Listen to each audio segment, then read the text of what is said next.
Poached fillet of beef. I love to do this because it's kind of foolproof, and a fillet of beef is an expensive cut of meat. This is sort of guaranteed, you get a guaranteed result with this. Excuse the background noise, that's my dog. Now, if I was wanting to do the lovely cured beef, which is in the small bites, I would cut that tail off because it's quite thin, and obviously that cooks a lot quicker than the rest of it. At the other end of the fillet, we've got this extra muscle, and I like to tie that in with a piece of string so that it doesn't sort of flap around. So I'm just going to put a couple of pieces of string there, and another one just to hold that all in place.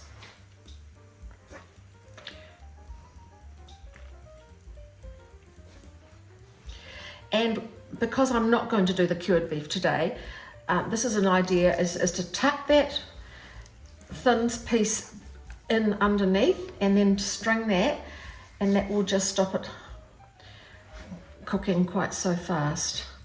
This is a really well trimmed fillet of beef. The silver skin's been taken off it, the chain's been taken off it, which is a strip that goes along the side of a fillet. So please get your butcher to take the silver skin off it unless you're confident to do that yourself. Just going to put some oil in the bottom of the saucepan, and then we're going to brown off let that come up to temperature, and then we're going to brown off that fillet. You can do it in a large fry pan if you wish, but I like to do it in the pot. Okay, we've heated the oil in the pot, and now I'm going to put in the meat to brown it. You can use a pan if you want to do this process, but I like to use the pot that I'm cooking in because it's one less thing to wash up.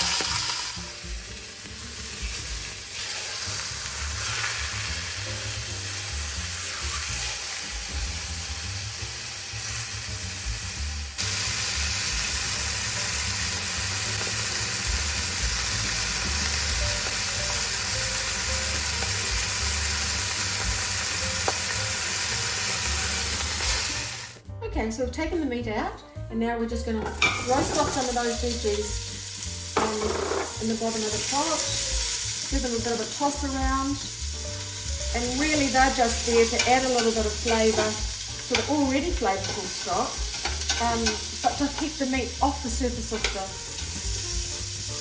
saucepan. Garlic, and then we place the fillet on top and pour over the hot beef stock. I've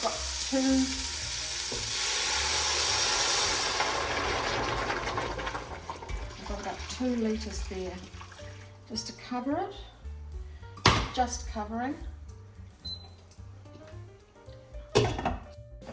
Okay, so the beef stock's coming to the boil, and then we're going to just turn it down a little bit, and we're going to time it for 6 minutes. I have used instant beef stock. You can be like the gel cube or the the little powdery one, but it'll create some gorgeous real beef stock once it's finished cooking in here with the vegetables and that beef.